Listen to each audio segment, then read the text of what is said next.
Sumainyo ang Panginoon. At sumaiyo rin. Ang mabuting balita ng Panginoon ayon kay San Mateo. Papuri sa iyo, Panginoon. Noong panahong iyon, sumakay si Jesus sa bangka kasama ang kanyang mga alagad. Bumugso sa lawa ang isang malakas na unos at halos matabunan ng mga alon ang bangka. Ngunit natutulog noon si Jesus. Kaya't nilapitan siya ng mga alagad at ginising. Panginoon, tulungan ninyo kami, sabi nila. Lulubog tayo. At sinabi niya sa kanila, ano't kayo natatakot? Napakalit naman ng pananalig ninyo. Bumangon siya, sinaway ang hangin at ang dagat, at tumahimik ang mga ito. Namangha silang lahat at ang sabi, anong tao ito? Kahit ang hangin at ang dagat ay tumatalima sa kanya. Mga kapatid, ang mabuting balita ng ating kaligtasan. Pinupuri ka namin, Panginoong Hesukristo. Sa ating ebanghelyo, ginising ng mga alagad si Jesus na natutulog. Ang sabi, Panginoon, mamamatay na tayo. Natakot sila kasi malalaki ang alon at malakas ang hangin. Humingi sila ng saklolo kay Jesus. Sa pagkakataong iyon, sila ay naglalakbay sakay ng bangka. Subalit si Jesus ay natutulog. Hindi alintana sa kanya yung lakas ng daluyong ng alon at sobrang lakas ng hangin. Natakot ang mga alagad ni Jesus kaya ginising nila siya. At ang sabi sa kanila, bakit napakaliit ng inyong pananampalataya? Bakit kayo natatakot? At hinarap ni Jesus ang unos at ang mga alon. Ang sabi, tumigil ka. Huminang hangin, kumalma ang dagat, at ang sabi nila, anong klaseng tao ito? Maging ang mga kalikasan ay sumusunod sa kanya. Mga kapatid, pag nilayan natin ngayong araw, ito yung sigaw ng mga kalagad, Panginoon saklolo. Kung tatanungin ko kayo, kailan kayo huling sumigaw sa Panginoon? Panginoon saklolo, Panginoon tulong po.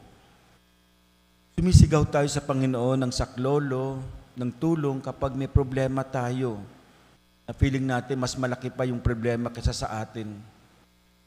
Sa mga pagkakataong parang wala na tayong magawa sa ating mga sakit at hirap na naranasan. O di naman kaya sa pagkakataong nalilito tayo. Parang wala tayong makapitan. Kaya lumalapit tayo sa Diyos, sumisigaw tayo ng tulong, saklolo. Pero sa mga pagkakataong malakas tayo, sa mga pagkakataong kayang-kaya natin ang mga pasanin, hindi natin siya tinatawag, hindi natin siya kinakausap, hindi natin siya naiisip. Sa mga pagkakataong walang-wala tayo, sa pagkakataong suko na, pagod na tayo, parang siya lang yung kahuli-hulihan nating lalapitan. Kaya para sa akin, maliit man o malaki ang ating problema, tumawag tayo sa Panginoon. Hindi yung parang wala tayong option, siya na lang. No? Yung parang wala tayong choice, siya na lang. Ganun din napansin ko sa mga taong tatawag sa pare dahil may sakit. Alam nyo, kadalasan, yung naghihingalo na. Yung hindi mo na makausap yung tao. Diba? Pag malapit ng mamatay, tsaka palang tatawag ng pare. Kaya minsan, hindi mo alam kung anong gagawin mo dahil baka mamaya, wala nang hininga. Kaya mas maganda yung kakausap para makapag-confess naman, no? Para makapag-kumpisal. Kadalasan, tatawag yung hindi na makapagsalita. Alam niyo ba ang Diyos sa simula't simula, kasama natin siya. No? Sa kalakasan, nariyan siya. Pero hindi natin pinapansin. Papansinin lang natin kapag mahina na tayo.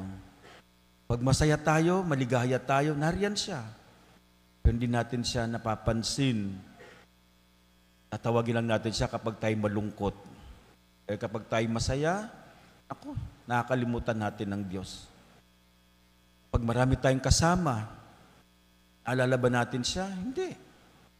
Pero sa panahon tayo nalulumbay, tayo nag-iisa, doon pa lang natin siya maiisip. Mga kapatid, in sorrows, in joys, and in being with people, sana naroon ang ating pagpansin sa Kanya. In all seasons of our lives, let us call upon Him. No? na humingi tayo ng tulong.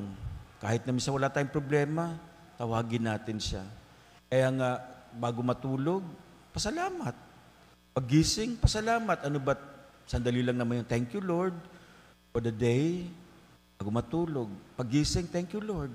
No? Na binigyan mo na naman ako nitong araw. Kailangan lagi natin siyang parang feeling mo kasama natin siya. Totoo naman. In fact, kailangan natin siya sa araw-araw nating buhay. No? Every day. Always remember this. God is with us in these perilous journeys of our lives. When you say perilous, lagi natin sinasabi nun, ibig sabihin po yung mga itong delikado nating paglalakbay. No? Kaya, He's always with us in these perilous journeys of our lives. Sana, sa araw na ito, sa hamon sa atin, na natin kakalimutan, tawagin siya araw-araw ng ating buhay.